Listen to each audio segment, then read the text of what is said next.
সুগন্ধি ঘি, ভাজা মশলার জাদু আর রসালো চিংড়ির অসাধারণ মেলবন্ধন। আজ বানালাম ঘি রোস্ট প্রনস।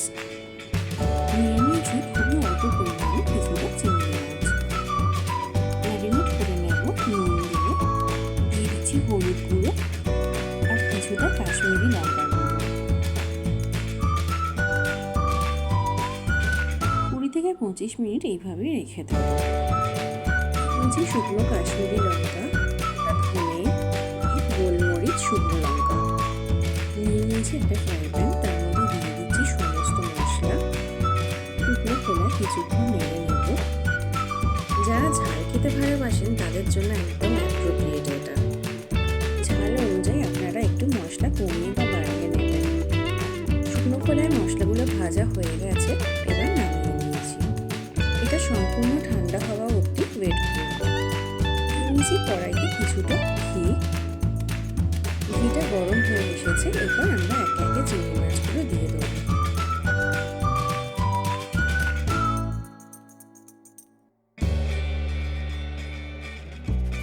ঘিয়ের মধ্যে দুটো সাইড ভালো করে রোস্ট করে নেব।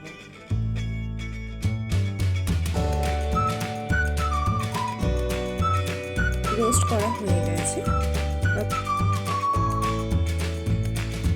দিয়ে দিচ্ছি আরো একটু ঘি। কুচি করে কেটে রাখা পেঁয়াজগুলো যোগ করলাম।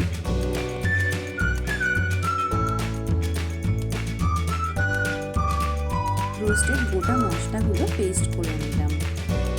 পেঁয়াজগুলো ভালো করে ভাজা হয়ে গেছে। এরপর দিয়ে দিচ্ছি রসুন বাটা।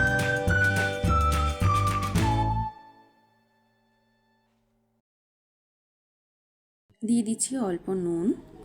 যেহেতু একটু ঝালঝালি করতে চেয়েছিলাম তাই অল্প একটু লঙ্কার গুঁড়ো দিলাম, আপনারা স্কিপ করতে পারেন। পেস্ট করে রাখা মশলাটাও এবার দিয়ে দিলাম। ভালো করে কষিয়ে নেব। স্বাদের ব্যালেন্সের জন্য অল্প একটু চিনি অ্যাড করেছি। মশলাটা ভালো করে কষানো হয়ে গেছে। এরপর দিয়ে দিচ্ছি জল অল্প পরিমাণে। দিয়ে দিচ্ছি কুচনো ধনেপাতা।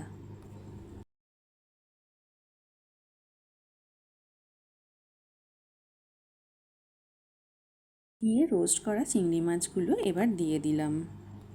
মশলার সাথে ভালো করে মিশিয়ে নিলেই তৈরি হয়ে যাবে আজকের ঘি রোস্ট চিংড়ি। ঝাল, সুগন্ধি আর ভীষণ লোভনীয় এই পদটা ভাত, পরোটা বা শুধুই খেতে দারুণ লাগে। রেসিপিটা ভালো লাগলে একটা সাবস্ক্রাইব করে দেবেন।